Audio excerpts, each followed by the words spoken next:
E como maloko o hale ma'u he mahuna bu'u e ola ola nei e pele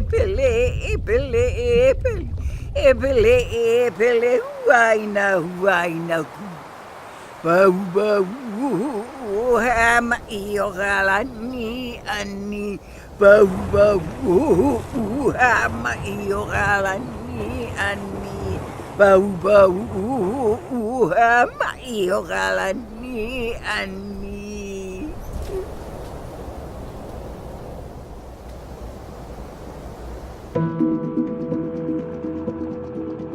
Unfolding before our eyes on the island of Hawaii is a mesmerizing window into Kilauea Volcano.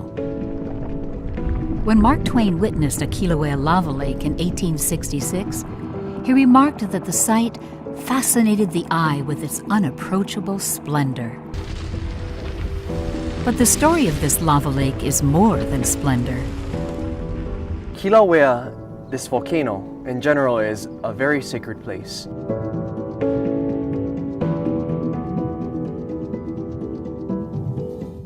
Halema'uma'u crater, which is right behind me, is even more sacred because that is literally the home of Pele, who is the volcano deity.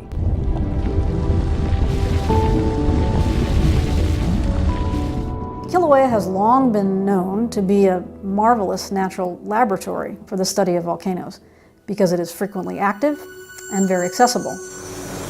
We have such wonderful science that we're doing here, tremendous insights into how the volcano works and how the lava lake behaves. The lava lake within Halema'uma'u, a crater at the summit of Kilauea, is one of the 2 largest lava lakes on Earth. There are few features like this in the world.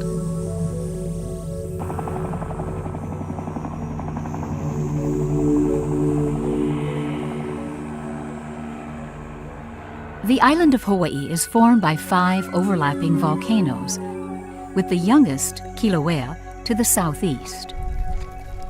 Kilauea is one of the world's most active volcanoes. It began growing on the Pacific Ocean floor as far back as 600,000 years ago. Repeated eruptions piled lava flow upon lava flow, building a gently sloped shield volcano that eventually emerged above sea level. Today, Kilauea's summit rises to an elevation of just over 4,000 feet. About 500 years ago, the top of Kilauea collapsed, forming the summit caldera we see today. Within this caldera is Halema'uma'u crater.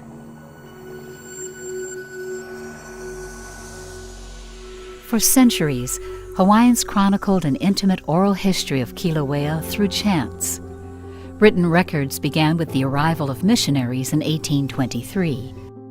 For the next 100 years, a nearly continuous lava lake existed at Halema'uma'u.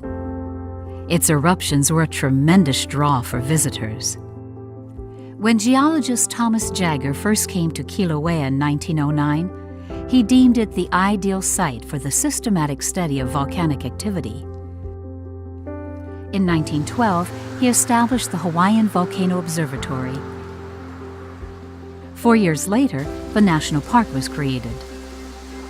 Today, about half of Kilauea lies within the boundaries of Hawaii Volcanoes National Park. In 1924, violent explosive eruptions doubled the diameter of Halema'uma'u to more than 3,000 feet. After the explosions, short-lived lava lakes occurred in Halema'uma'u until 1934. Then the entire volcano went quiet for 18 years. Lava returned to Halema'uma'u in 1952 with intermittent eruptions until 1982. The summit of Kilauea was then quiet until 2008.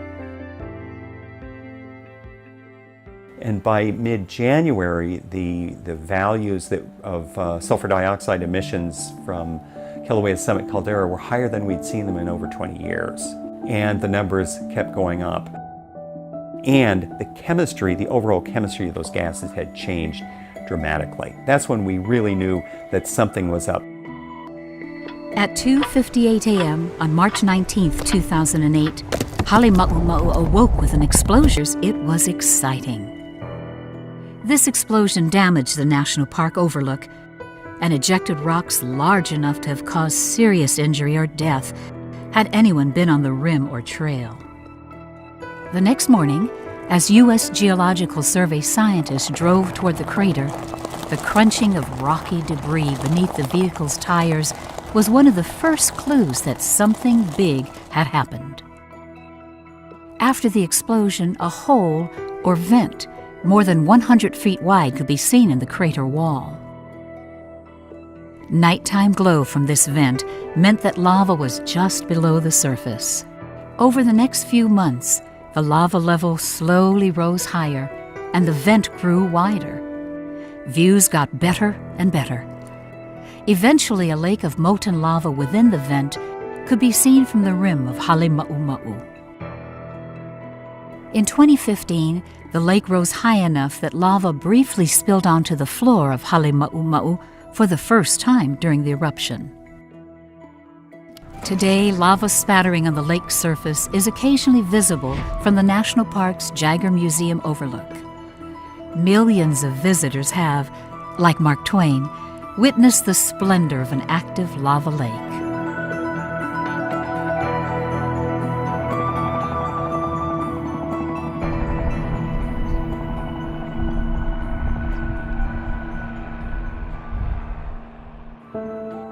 Since 2008, the active vent within the crater has grown due to collapses of the vent rim. By early 2017, the summit vent was more than 800 feet wide and still growing.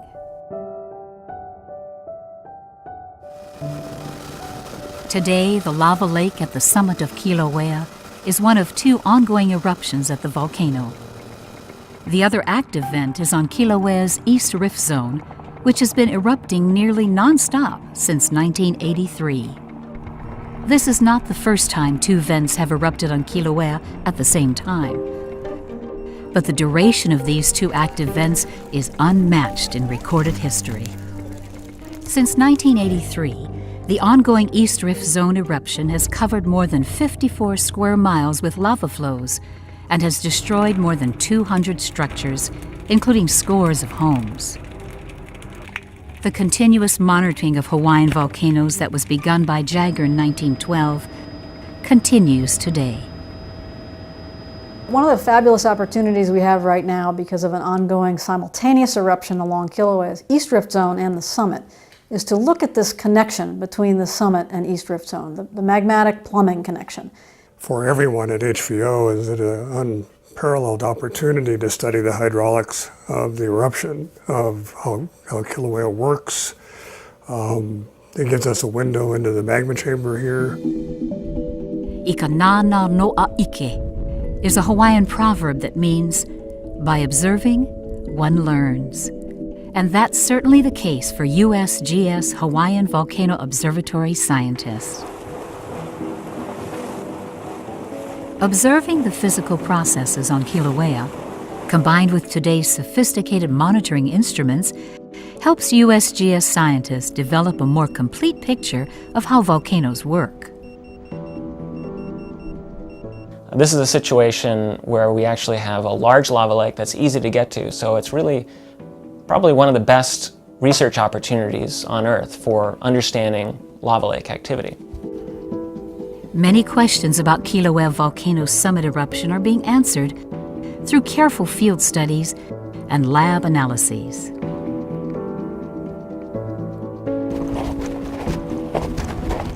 We have a network of 10 buckets out here to collect ash that is ejected from the lava lake. The network has existed since 2008. We do that so that we can keep track of how much ash is coming out of the lake, and therefore this gives us some idea as to how gas-rich the lava in the lake is. It's a pretty good haul for the past 24 hours. Also, we're chemically analyzing this ash so that we can tell if there are any chemical changes that are taking place during the eruption.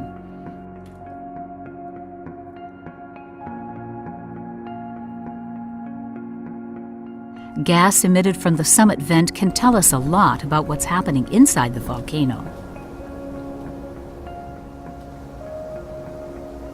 One thing that we know about the emissions of sulfur dioxide gas is that it's tied to the amount of lava that's brought from depth up to atmospheric pressure. And it's that process that occurs when lava is erupted on the surface. So by measuring the amount of sulfur dioxide that's released can tell us how much lava is being erupted on the surface. So the FTIR instrument, we point it down at the lava lake. Using the heat off the lava lake, it's actually able to measure the concentration of about 6 or 7 gas species that are actually boiling out of the lake at once. And we're able to measure that about every 5 or 6 seconds. So we're getting a gas analysis every 5 or 6 seconds, which is fantastic.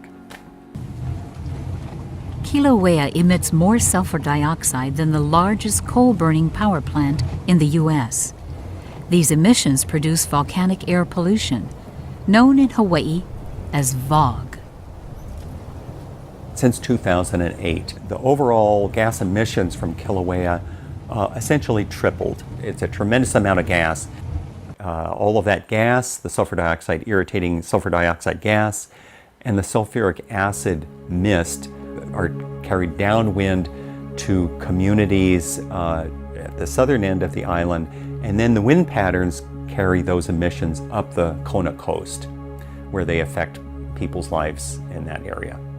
So this is a rather unique form of volcanic air pollution.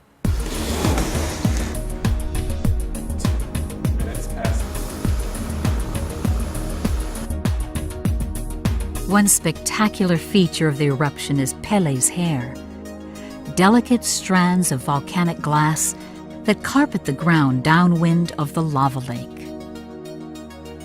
Pele's hair forms when gas bubbles in the lava pop or burst, and little droplets fly out, and then they develop a tail on them. The tail is the Pele's hair. Yeah, the Pele's hair is glass because it's formed from the liquid that cools very quickly, so it forms a glass. It's very sharp. There's a very interesting lighting effect that takes place when you're looking into the sun and the sun is at a fairly low angle. The Pele's hair glistens, like golden dry wheat or something. Kilauea's summit eruption provides an opportunity to observe and document the evolution of an active vent. These observations sometimes require the use of cutting-edge tools. We also use LiDAR in collaboration with researchers on the mainland. And that LiDAR, which is basically a fancy name for laser scanning of the crater, that's able to give us a really precise scan of that crater geometry. So it's a nice 3D model of the vent. Thermal cameras are another tool used to study the lava lake. So the lava lake is set within this crater. We actually call the crater, the new crater, the overlook crater because it opened just below the visitor overlook. So in this overlook crater, we have the lava lake. And the lake is set sometimes very deep within the crater. And that crater is often filled with fume. And obviously we want continuous observations of the lake, but the problem is with the naked eye or with normal camera systems, those views can often be obscured by the thick fume. The fume it's variable. It depends on the outgassing rates and also just the wind conditions. But one thing that we found to be very useful is using thermal cameras to monitor that lake and look inside the crater. The benefit of the thermal cameras is it can see through the fume all the time, so it really gives us continuous observations of the lake. And obviously when you're monitoring volcanoes, you want continuous 24/7 observations. So the thermal cameras have proven really effective at being a good monitoring tool. Thermal cameras are just a part of the sophisticated digital network managed by HVO field engineers. This network delivers a constant stream of data on the volcano's activity. At a single site, you could have a camera, you could have a gravimeter, you could have a GPS station, you could have a tilt meter. Part of the uniqueness of the network we have monitoring that lake is that it's so close in proximity to the observatory. That allows us to have really high bandwidth radio links. That means that we can afford to do things like stream HD video from the vent back here to HVO. A lava lake has to be fed by lava that's coming up a conduit. The lava spills into the lake, but then it has to be recirculating and leaving the lake. Otherwise, of course, the lake would fill up and spill out. So there is a kind of convection that is taking place. The lava is coming up at the north end of the lake, flowing to the south end of the lake, and then disappearing down. The reason that it's dropping is that it's losing gas, and it's cooling ever so slightly as it moves across the lake, so it's getting heavier. So it's slightly heavier than the fresher magma that's coming in, lava that's coming in, and so the whole thing circulates. The lava lake level responds to pressure changes in the summit magma storage system, rising when pressure increases and dropping when it decreases. These changes occur over a matter of hours or days and can shift the lava lake level by over 30 feet. Scientists are looking at the rise and fall of the lava lake and how these changes impact the East Rift Zone eruption. So Kilauea has two ongoing eruptions, one at the summit and one on the East Rift Zone at Pu'u'o. And we've known that those eruptions are connected in some way, but this new concurrent activity gives us new insight into that connection. One example of that connection is shown by the changing lava levels. The lava lake level at the summit fluctuates commonly. And what we observe at Pu'u'o is there's often a small lava pond there, nothing like the one that we have, like the lake that we have at the summit. We have a small lava pond at Pu'u'o. And when we track the level there, it's basically in sync with the summit. And that makes sense because they're both basically fed magma from the summit magma chamber.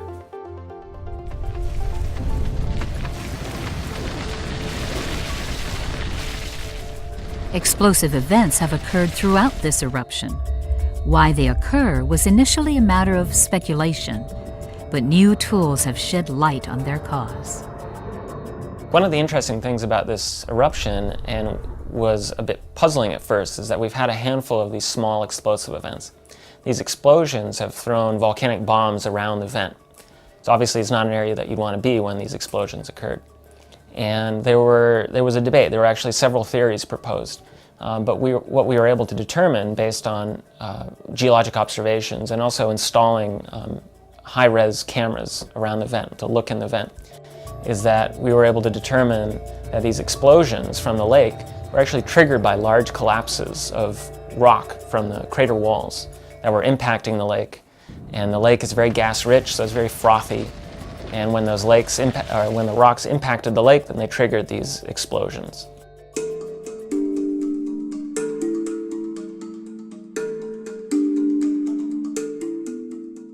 Many hazards are associated with the Halema'uma'u lava lake.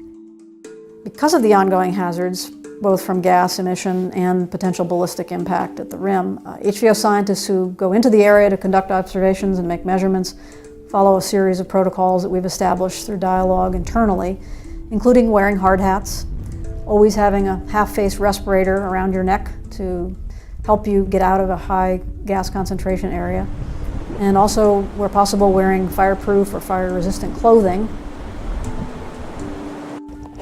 The continuous study of active volcanoes is necessary to issue timely, accurate warnings of volcano hazards. So we're building on a tremendous body of knowledge that goes back more than a century, using modern and sophisticated tools to answer some of the very basic questions that were asked 100 years ago.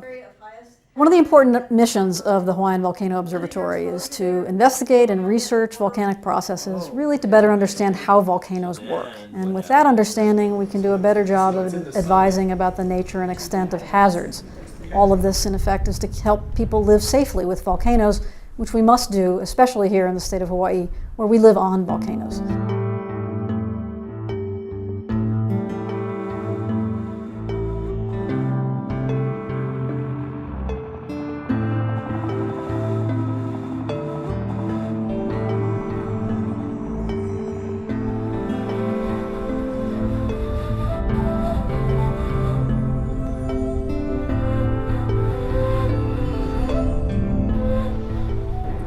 This is the longest Kilauea summit eruption since 1924, and there are no signs that it's slowing down. But how long it will last remains to be seen.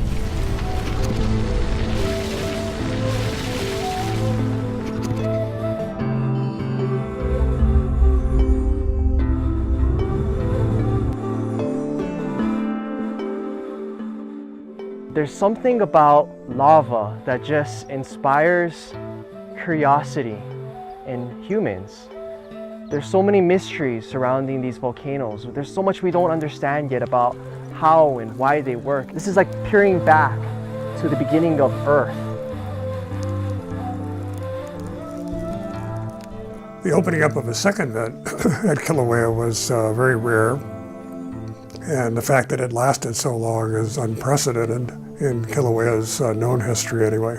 I think when people see lava, not just for the first time, but see it at all, it's a rather mesmerizing effect. You're used to seeing the Earth as being something solid, and here is rock, but it's moving, it's liquid rock. And it's very hot, you can see that from the color, and you can feel the heat, and so it's really a unique experience in nature. So working at HVO is a remarkable experience. If you're a gastrochemist, that's going to put a song in your heart. It's allowing access to vents and fumaroles and one of the largest convecting lava lakes, active lava lakes on the planet. In the case of Pele, her most famous and obvious body forms are the lava itself. She is the eruption, she is the volcano, she is the lava, she is the rocks after the lava cools, she is all of this tephra that comes out in the plume out here, she's the gases coming out as well. So all of this is Pele, and all of this is part of what is sacred and part of what is to be respected. The fundamental scientific analysis is both exciting and gives us great insight into how the volcanoes and the Earth works, but it also allows us to help society live safely with volcanoes.